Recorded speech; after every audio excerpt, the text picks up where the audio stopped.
Hi, welcome to Fiberchats. My name is Irina. I'm the host here. And today I have somebody who you guys asked me to bring on my channel for the past 3, 4 years, basically. And she's the host of another YouTube channel, Roxanne Richardson. Welcome to Fiberchats. Thank you for having me. I'm happy to be here. Well, let's go back to basics. Like you started knitting basically as a student, if I remember correctly. Tell me that story. How did you discover knitting for yourself?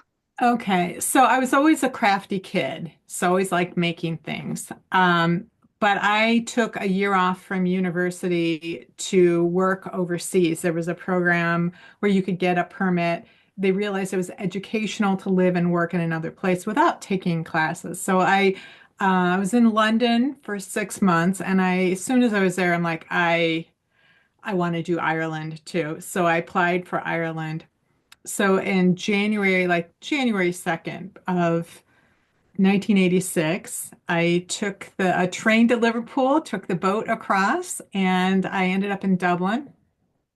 I got a temp job, secretarial temp job. I found a flat with three other girls, and they were all from other places outside of Dublin. So on the weekends, they would go home. And I would be stuck in this flat with I had like no money. And there were two TV channels, and I was so bored. I couldn't travel. I didn't have money to travel. And then one Sunday when they all came back, one of the girls, Catherine, we all were sitting in our little lounge in front of the TV, and she pulls a knitting project out of her bag. And I was like, hey, that's something I could do. And I had, I'd learned to knit when I was 10. At school, we had a special thing once every quarter. You could sign up to do something. And I always signed up for a craft activity or something you could make. And they taught us the knit stitch. I went home, I could not do it. I couldn't remember how to do it. My mom didn't know how to knit. Nobody knew how to knit. So I had learned that, but promptly forgotten it. So they told me where I could go shopping downtown. There was a department store that actually had a yarn and knitting department. So I would go down on my lunch hour every day to that department store, looking at the patterns, looking at all of the yarns and figuring out what I wanted. And then when I got paid that Thursday, I went down at my lunch hour. I bought my needles, bought my yarn, bought the one single little card pattern, and um, and then I went home. It was Thursday night, so they taught me how. I don't know if they cast on for me or taught me how to cast on, and then they caught me. I was doing the knit stitch the wrong way, but I was practicing all evening. And the next day was Friday. So Friday morning, when we're all leaving for work, they were like, "See you Sunday." And I said, "I don't know how to purl." And they're like, "Oh, it's just the opposite of knitting. It's just a knit stitch backwards." So I spent Friday night looking over my needle to see what a knit stitch looked like from behind, and then tried to figure out, and I could not figure it out. So I put my stuff in a backpack. I went back downtown to a bookstore where they had a knitting section, and I spent 2 hours looking at all the knitting books. I couldn't afford to buy them because I just spent all my money on yarn and needle. And I found a book. It's actually right here. Found this book right here. And it had a bunch of patterns in it, but they were all sealed up. But it did have this book. And so I was able to look at the two the drawings I had, and I pulled my knitting out of my backpack until I could figure out how to do the purl stitch. And then when I got paid the next week, I went back and I bought this book. So I spent all weekend, gripping my needles. And I had the worst, cramps in my shoulders and my hands, but I figured it out in the trying to figure out how to do ribbing, like switching from a knit to a purl and getting so many yarn overs and not under, I had to figure it all out. And I did it. And I loved it. And it was something to do in the evenings. It was something to do on the weekends. That knit kit had a million patterns in it. And what am I going to knit next? And I just loved it. And I took off from there. Have you ever had a period of time when you lost interest in knitting again after that? I wouldn't say that I lost interest. What I am, a friend of mine years ago sort of described me in one sentence by saying that I'm an information seeker. And I said, that is exactly right. I love to learn. And my husband had told me a couple of years ago, he's like, no, I like to learn. You are driven to learn. It's like, I have to be learning. So the first couple of years I was a knitter, I was constantly learning. I would pick a pattern that had something in it that I had never done before, like intarsia or stranded color work or cables, or, and my first project was a sleeveless V-neck top. So after that, I did a little baby cardigan for my new nephew and that had a stitch pattern in it. And I did buttonhole, so I was always picking something different. But I never took a class. I didn't know other knitters, and I didn't know any other way to learn. So that was the only way I learned. So after a couple of years, I kind of plateaued, and I still liked knitting, but I wasn't obsessed with it. And I also didn't have the kind of money to build a stash, and you couldn't browse the internet looking at ideas and learning things. I was very contained, and I was still traveling quite a bit. I came back to the US for a year, finished my degree, then I was in New Zealand. So I was also trying to travel with knitting. Um, but it got to the point where sometimes I would be knitting a lot. Like when my nephew and niece were born, I was knitting for them a lot. And then I would get interested in something else. I would get to the end of the year, like December, and I would think, oh, I haven't knit anything this year. I'm going to go to the yarn shop. And it was like a real pride thing for me that as an adult, I actually maintained interest like that. But it wasn't constant.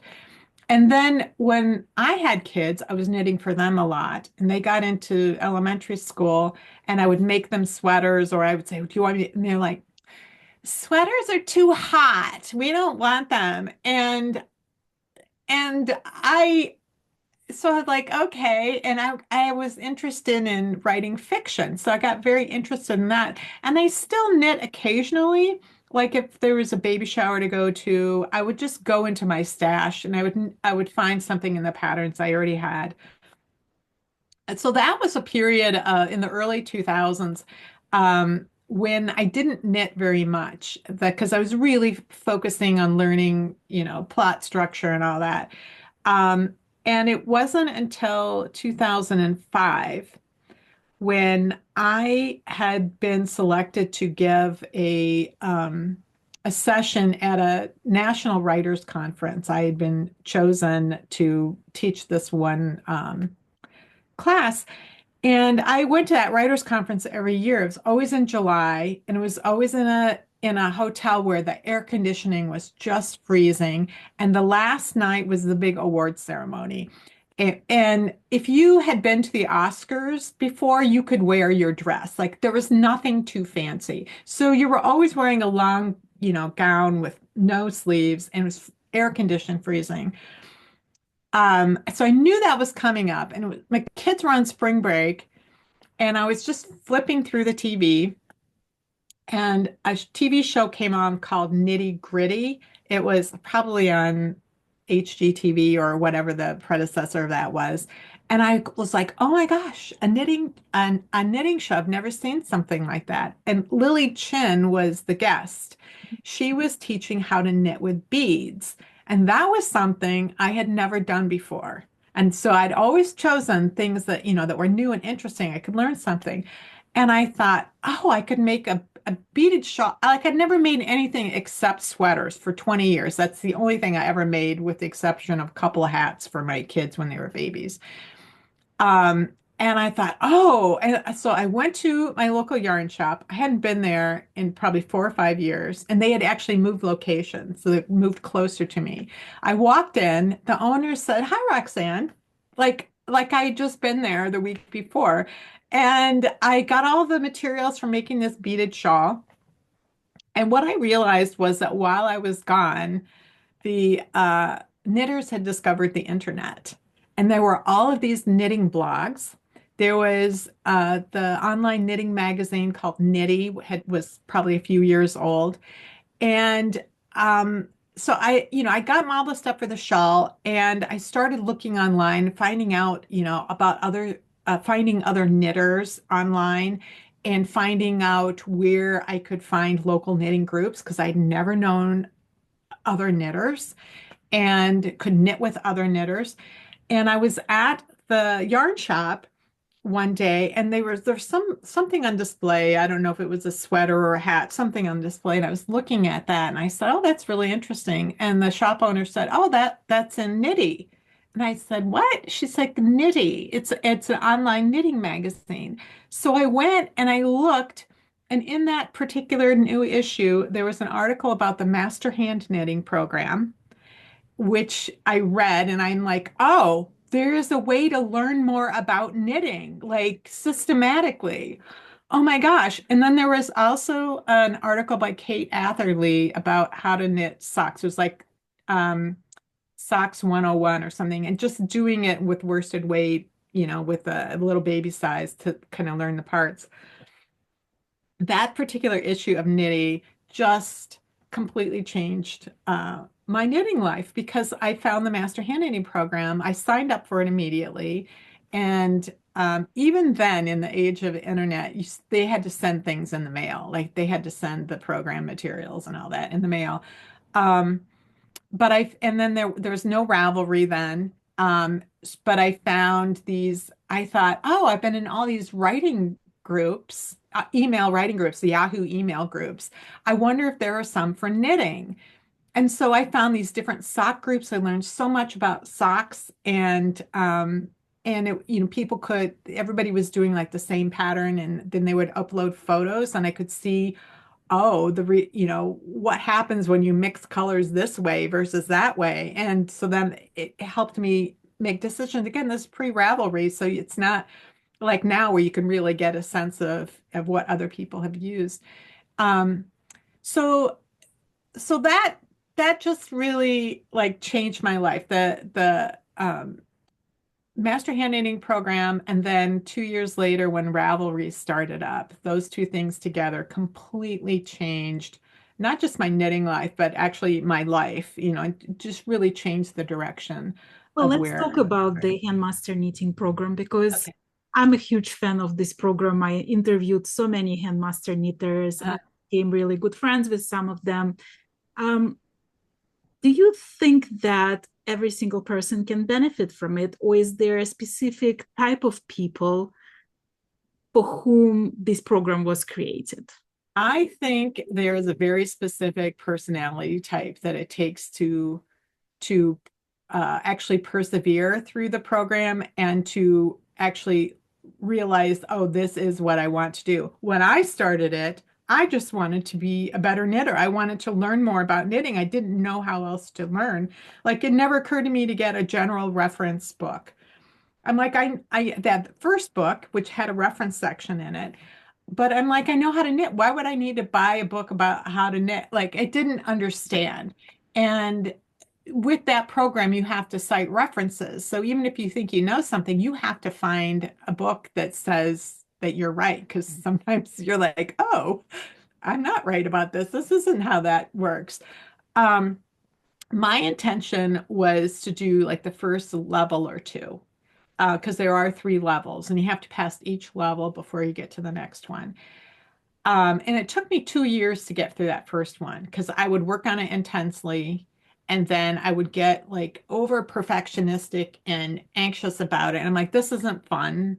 And I would just knit for 6 months. And everything that I had gotten better at or learned from spending that intense time, I was more relaxed about and I just got better at. And so when I would return to it, so it would be like 3 weeks and then a 6 months off, 3 weeks, 6 months off. And when I finally finished that first level, I was on such a high. I was so happy about it. I'm like, I'm absolutely going to do all three because at first I didn't think I wanted to do the third because you had to design your own sweater and I'm like, I don't want to be a designer. I just want to be a better knitter. But the more I learned, the more I understood how knitting worked, I realized, oh, oh, that's how that works. Oh, well, then I can make this shrug for my daughter. She wanted, she went to the clothing store and said, I want one that looks like that, but has that kind of stitch pattern. And I was able to figure it out after just a few weeks of doing level one. And and I have a degree in writing. So like when people say, "Oh, there's a lot of writing in the master handing," I'm just like, "There is?" Like you're just answering questions or you're writing like it didn't seem like a lot of writing to me. You do sometimes have to write a one or, couple of page report or something on, how to block uh, hand knits or what is the history of knitting or something. But I was super, super interested in that, and I don't have trouble writing. So none of like to me that was like the easiest part. When you knit for 20 years and you feel like you already accomplished so much and you knitted so many sweaters and like you know a thing or two about knitting, is it difficult for your like inner ego to go into the program that criticizes like the basics of your knitting? Um, the biggest challenge that I thought was not knowing where the bar for perfection was. And thinking, well, if I am perfect, then I know I will pass. So a couple of weeks before I sent in level one, and again, this is before Ravelry, but they had these online forums where you could ask questions, and the woman who was the co-chair of the committee, she kind of ran the whole thing. She would answer questions. Um, but I was like really upset. I was crying because I could see that I had a particular tension issue at the edges. And I tried everything and I was aware of it and I couldn't fix it. And I was worried about sending it in and they were going to tell me I had that problem and then I wouldn't be able to fix it. And she's like, send me photos by email of the front and the backs. So I did, and she wrote back an email in all capital letters. You are worrying too much. In level one, we want you to be aware of tension and that you are working toward fixing it, but we don't expect you to be perfect. So I had put the bar really high. Other people who are really experienced just knit every swatch once. They think, oh, I'm just doing it, and they send it in, and they're shocked because three-quarters of what they've done is not good enough. So, um, that was always the hardest thing. And so the second level, I was kind of like at this high bar set for myself again. And again, I had like one thing or a question, like they didn't think I answered a question quite as thoroughly as I could have. And, there was, I don't know, there was a couple little things that I had to do, but they were all effusively, wonderful comments. And it wasn't until level three when I actually was more really confident about what I was doing and where you get to the point where the people who are evaluating you are almost your peers, and in some ways you're going to know more than they do about certain things, and they're going to know a lot more too because they see a lot of this stuff. So that's where it was a little harder to get certain feedback. So for me, I think almost everybody in one of the levels will be like, "Oh my God." And for me, it wasn't until level three, but for a lot of people, it's level one, and then that takes all the wind out of their sails, and they're like, I can't do this. It's knitting is fun for me, and I don't want this." So, um, I mean, the one thing I appreciate about the guild and how it changed that nowadays there's a lot of different courses and certification programs in that. yeah, And so if 3 years sounds really daunting and three levels, there are other options of just either doing preparatory course and learning the basics to make yourself more comfortable, yeah, or there is like a specific things like how to design and how to tech edit and how right. exactly. Like it and all. Yeah. So like there's the professional knitters course, which is sort of like the master hand knitting course, but without all the writing. The basics course, you actually have a teacher that you correspond with. So it's more like a learning opportunity because the master hand knitting program is not a course, it's a program. It's like you're proving that you're mastering it. They're not teaching you. Right. They're telling you what you have to know. And um, so there's no curriculum. It's like you build your own curriculum, but the basics course really can give a lot of people an idea of what of feedback without really being threatened unless you really do expect, well, everything I do should get a gold star. But you can learn from them. Like we're at the Master Handwriting program, sometimes they'll tell you what you did wrong, but they don't necessarily tell you how to fix it, or it's really up to you. So, Well, you started also with the YouTube channel, and most people probably know you through your YouTube channel. Tell me what pushed you towards starting YouTube. How did you find YouTube as an experience? And oh, how did you stay so persistent over the years? first of all, um, my channel was 10 years old before I started doing weekly videos. Okay. So my channel is 18 years old. Um, when I got onto YouTube, it was a video sharing platform.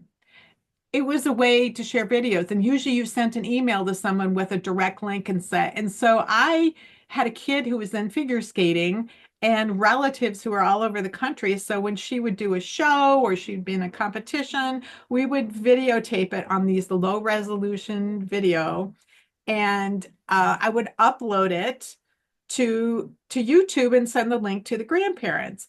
And because that's what it was for. And um, I was going to different knitting events at that time, like the Yarn Harlot was touring around with her books, and so I would do that, or as part of the Master Hand Knitting program, people would ask each other in the forums pre-Ravelry, what's your knitting style like? And I filmed like a 10-second video of me, like how I knit, and um and uploaded that. So those were the kinds of things I did at first. And then when Ravelry started, they had like a newsletter instead of their blog, and it was called This Week in Ravelry, and it was run by volunteers. And so there were well under 1 million people on the site at that time. And it was pretty easy to kind of keep up with the questions people were asking in like the techniques or the patterns forums. And they had a column called the tip jar, where some people would gather all of the best knitting tips from all of the different forums and groups, and they would put them in this column. And the person who was doing it didn't want to do it anymore. And I answered a lot of questions in the techniques forum, so I was getting well known on Ravelry. And so somebody asked me, would you want to do the tip jar? And I said, well, I really am not interested in compiling other people's tips, but I would be happy to answer questions, like offer my tips for things. And they're like, it's a volunteer thing. You can do what you want.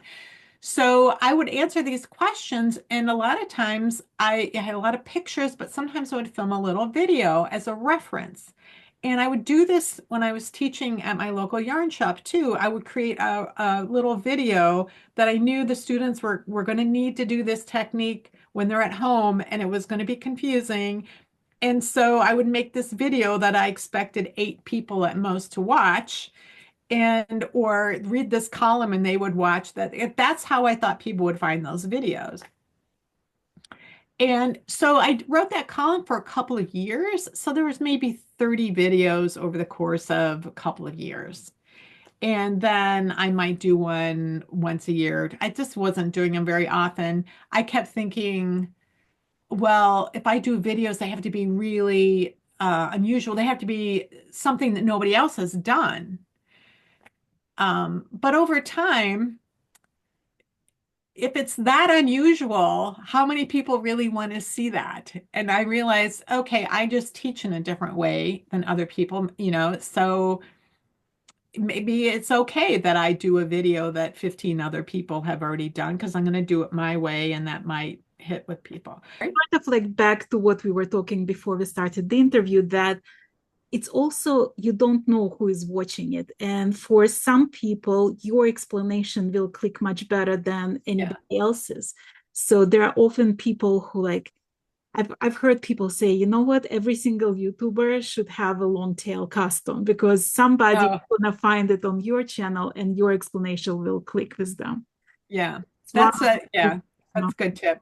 My husband keeps pushing me to do a whole series on like learn how to knit because I don't have that on my channel and it's in there, but I haven't done it yet. So I thought I had to have all of these different ideas, and so I could never come up with that. The yarn shop where I was teaching, the owner wanted to retire and she couldn't find a buyer for the shop. So she closed down. So I wasn't going to teach there anymore.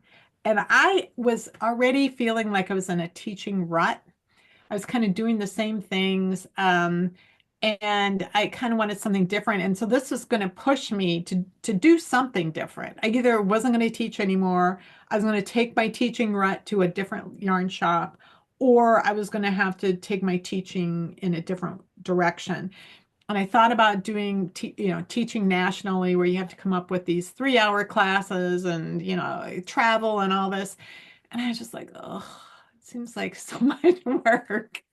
And and my husband said, well, why don't you try doing YouTube again? Like just see because and so and I'm like, but I can never come up with ideas. And he said, well, why don't you do this? What do you call it? Like a tree, like I can't remember. It's like a tree where you have one idea and then what are the ideas that come out of that one? right. And so he had a little free software thing. So I built it and in half an hour I had 150 ideas. And he's like, "What?" I said, "Yeah, so I think I could do like a year's worth of weekly videos doing this." And so I said, "But I need to overcome three problems that I've had in the past. One is I need to find a way to record overhead. Um, and because I didn't know how to do that because the way I'd always done it before was I'd be in my kitchen and we'd have a tripod set up with a camera and I would be reaching around, I'd be looking through the viewfinder knitting like that. And I said, this horrible. Or I'd have to have somebody filming over my shoulder who didn't know what to focus on. And so I said, we got to solve that problem. Well, YouTube was old enough by that point that there were tutorials on how to shoot an overhead video. Like, oh, I could have used this, 10 years ago. Um, so I overcame that. I so I had the ideas, the overhead shooting, and then the other thing was the film editing. It was always such a pain. Like in the really early days, I used Windows Movie Maker, which you could make one cut and edit, but if you did a second one, it would just crash the whole machine.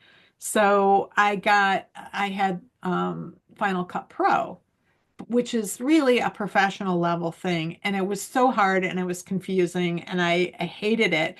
And so I thought, look, I think at the time I was 55 or something.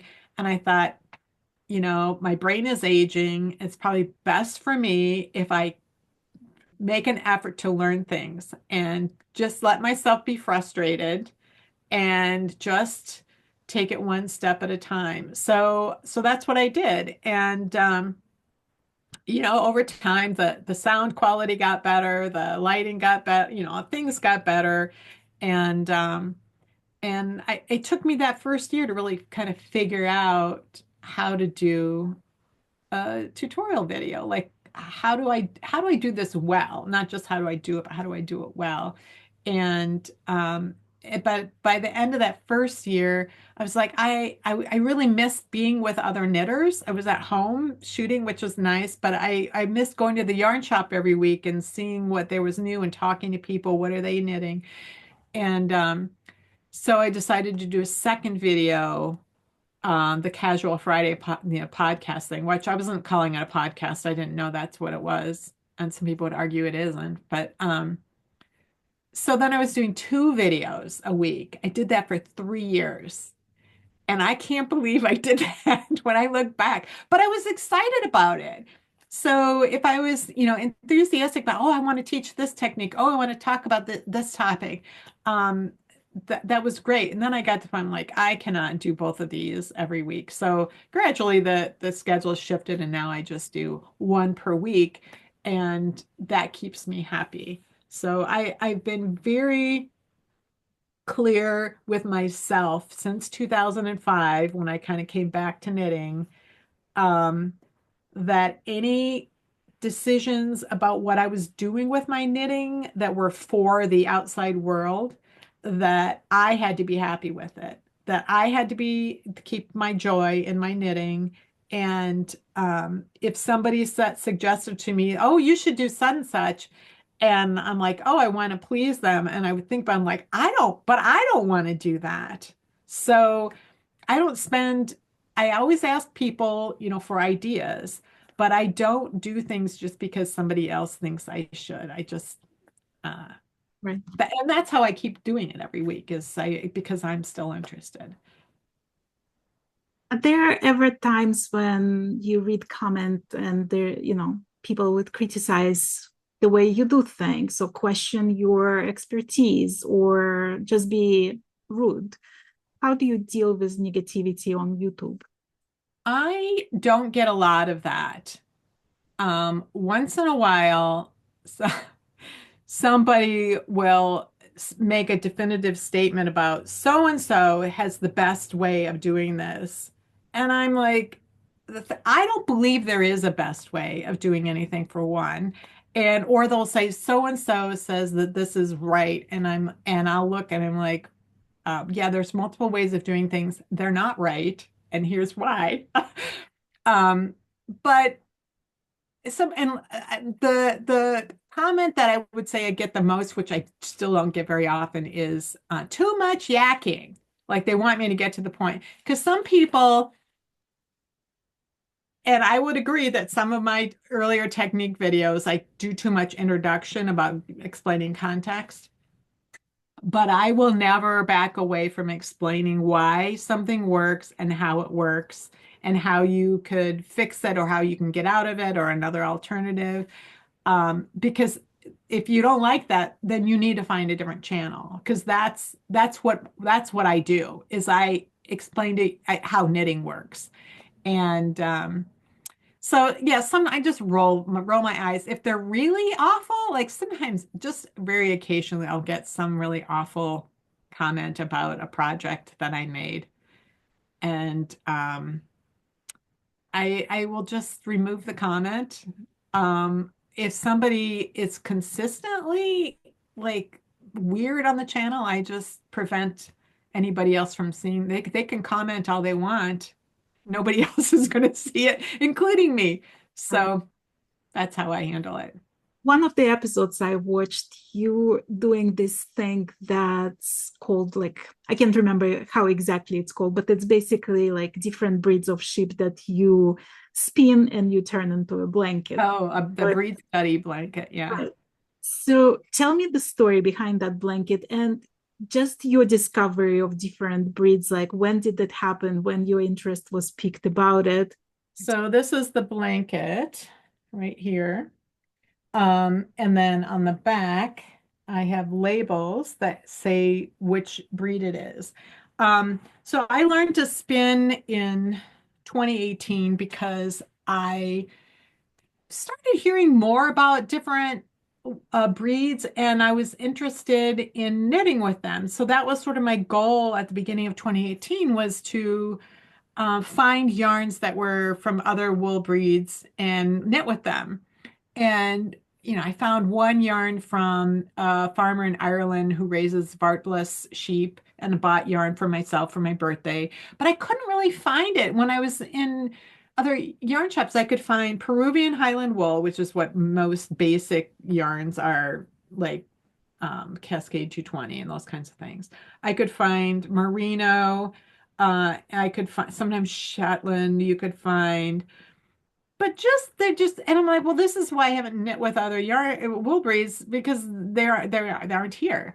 And so I'd ordered this one from Ireland, and I thought, oh, maybe our local wool festival, which I hadn't gone to in a few years because it seemed like it was mostly aimed at spinners, and I was not interested in learning to spin. When I was doing the master hand knitting program, I was like, do not look at the spinners because I don't want to get distracted. But I had finished the program, and I still had that don't look at the spinning.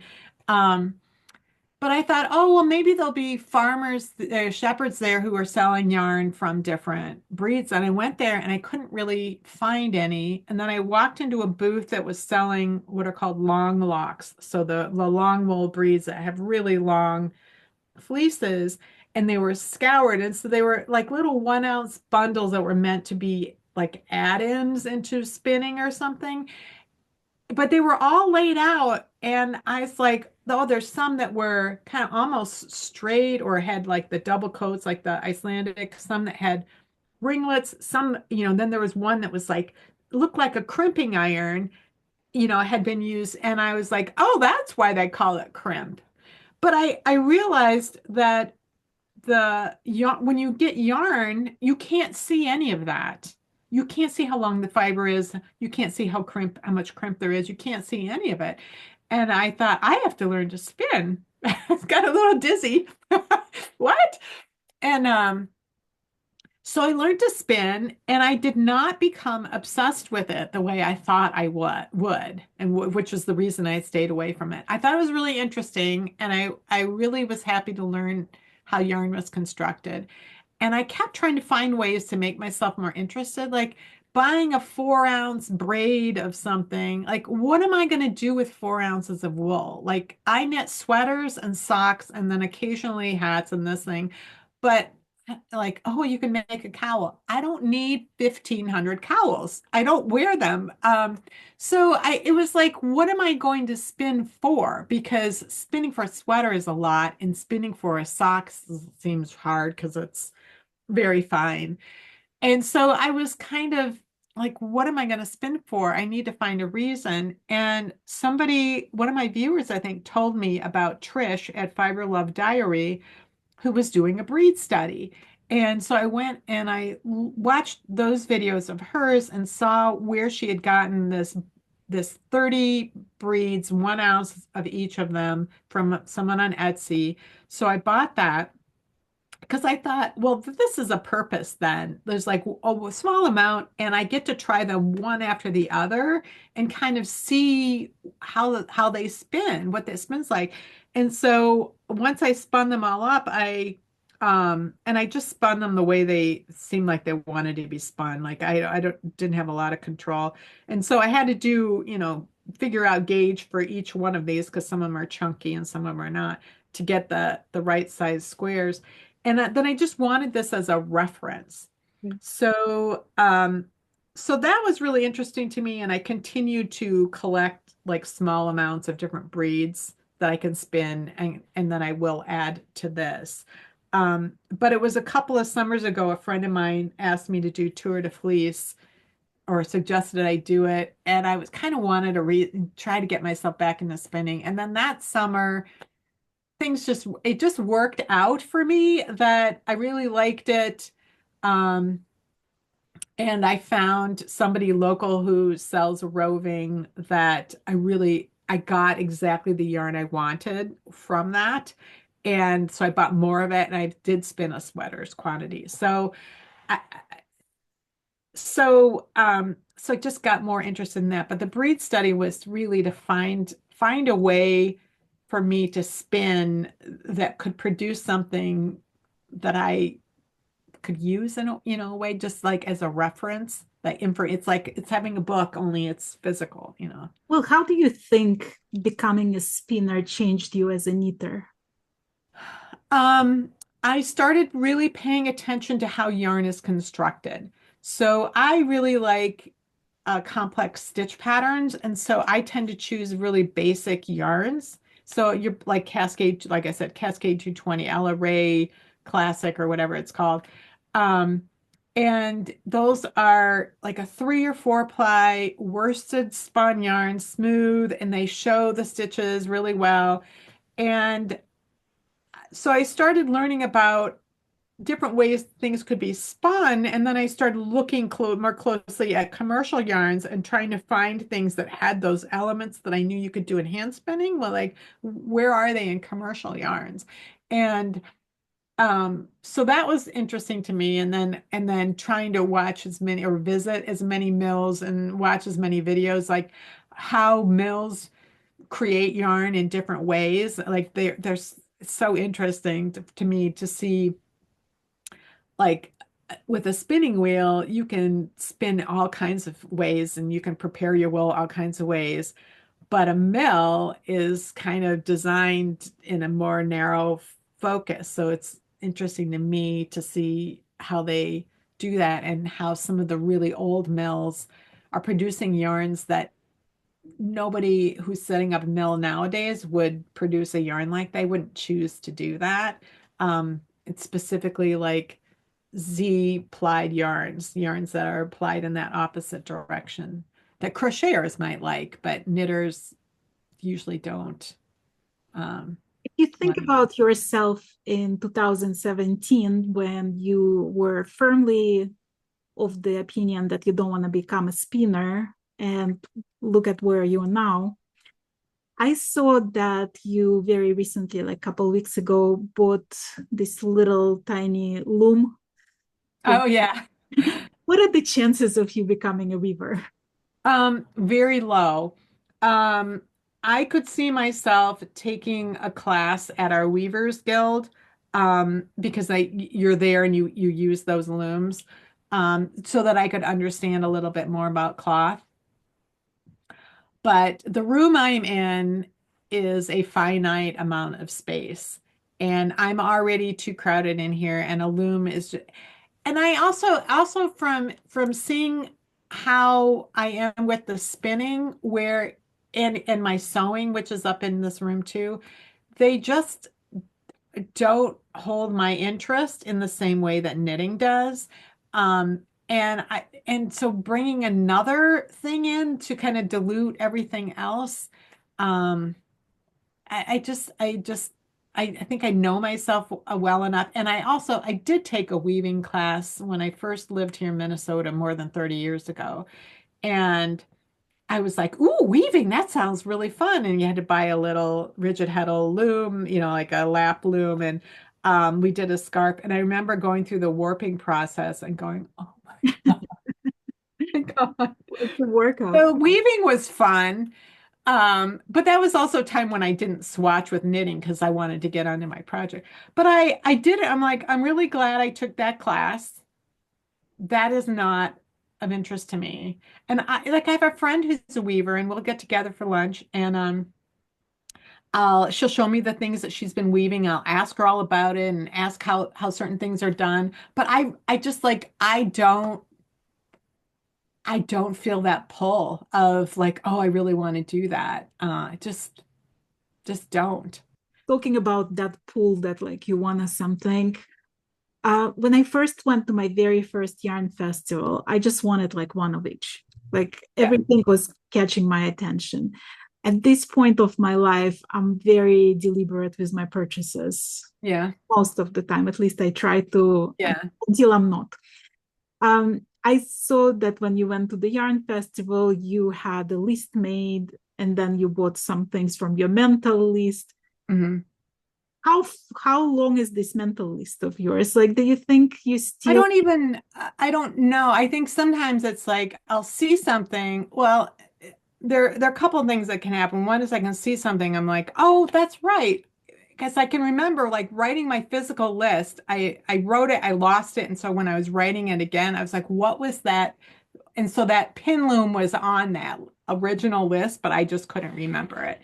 Um, but sometimes there are things that I never knew existed. And I was like, and they intrigue me. And I want to know more about it. I'm an information seeker, and so I will buy it or I will, how do I find out more about this? And other things, I'm like, oh, this is really interesting. I look at it. Okay, I know everything about it that I want to know. So I just kind of follow that instinct. But after, being a knitter for almost 40 years and seeing how many mistakes that I've made in purchases that were impulsive, um, I still make some impulsive purchases, but I just have a better idea that this is going to sit on a shelf for 2 or 3 years, and then I'm going to donate it to the guild for their garage sale. There's no point in bringing it home. So, um, I do have a little bit of a problem buying more fiber. And I think my excuse for that is it's harder to buy fiber in person. Like there are fewer opportunities to do that. And so sometimes you see something that you've never, and you're like, oh my God, when am I going to, when am I going to have the opportunity to see this again, if ever? Because sometimes it's somebody has produced something like it's literally a one of a kind thing. And so I end up buying it. And then I'm like, okay, now I have to spin this. So yeah, it's the spinning fiber is a little bit harder for me right now, but Well, talking about mistakes, when you look at your earlier work or when you look at your early videos, do you look through like a critical eyes? Do you spot those mistakes? Do you analyze your earlier needs in terms of being handmaster knitter? um with my earlier knitting, I can look at it and see that I didn't like, and I'm aware of when I learned better finishing techniques was when I started the master hand knitting program. Um, And so I can look at like the sweater I knit for my daughter when she, was born, and that I use back stitch, for seaming because I didn't know how to do mattress stitch, or that I didn't realize I had a choice about whether I wanted the smooth or bumpy side of the Longtail cast on to show. That they said row one was the right side row, and I had that bumpy edge that I hate. Oh, I have a choice. So I look at those and I just recognize that was before I learned these things, but my knitting was very good. So I don't look at these things and go, oh, my knitting was bad. I look, oh, I didn't know these finishing techniques. I didn't know how to mirror my decreases. I just didn't know those things. But when you look at them, and if you looked at it with a cute baby wearing it, who would, nobody's going to know. So yeah, I'm pretty forgiving of my early knitting. So at this point, you've been doing YouTube for a number of years. You hit 100,000 in my memory, and it's like Yeah. 140 something now. Do you have plans? Do you have a vision for your YouTube channel? And do you think we'll get to the point when nobody's watching YouTube? Are you concerned with that? I don't know that I'm concerned with it. I do think about when is the point where I am going to get tired of it, because that could happen, or when people don't, want to watch me making videos anymore. I'm like, do I retire when I'm 65? Or do I just keep, I think I'm just going to keep doing it until either I'm not enjoying it anymore. Um, or I feel like, why am I doing this? Nobody's watching this. What's the point? Um, yeah, I think one of those, and I don't know how I will decide. I was just thinking it might be like, how do you decide when to put your cat down, when they're really sick? Like, when do you make that decision? I don't know. I don't have any plans to quit now. Over the years, I have, changed how many I did per week and changed my schedule that way. A couple of years ago, I didn't do Technique Tuesday videos over the summer, because was having some health issues that I was focused on, and it was just too much. I didn't have the brain space to think through a technique video because those are a lot harder to do than a Casual Friday podcast, even though they're a lot shorter. Um, And then, once I kind of got things figured out, I really miss doing Technique Tuesday videos. I started doing them again. But I'm always willing to change and again, I follow what is giving me the joy, not what and I'm glad when other people enjoy what I do or appreciate it, but I do it at least as much for me as for other people. I probably finish more things. I probably have a bigger unfinished project file because I think, oh, I should get this done by Friday so that I can show it on my podcast. So uh, Well, if somebody thinking about starting a YouTube channel, or like for people like me who started relatively recently, do you have any advice? make the thing, first of all, you're going to be terrible at it at the beginning. It's going to be hard because you're just trying to figure out how, even in a technique video or this kind of video, well, maybe not so much an interview, but probably still.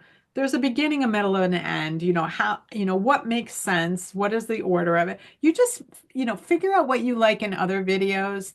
Um, and what's missing that you think that you could do, and just make the video that you think you would want to see. And it's going to be terrible at first. You're going to learn a lot. Sometimes I'll go and look at one of my old videos because there might be a technique. I'm like, I can't remember if I'm supposed to do this or that at this point. And I'll be watching my video and I'm like, oh my God, I should have edited this way or that way. But it's still valuable to other people. So I don't know. You just do it and don't worry about it being perfect because it's not going to be. Um, and just keep practicing and you'll get better at it. Well, I want to thank you so very much for being my guest today. It was real joy to getting to know you a little bit better. And I'm just so happy that we got connected and I could have you as a guest of my channel. Well, thank you so much for asking. I'm always happy to talk about myself at length. But I'm so glad that you invited me. This has been really fun. Thank you, Risa.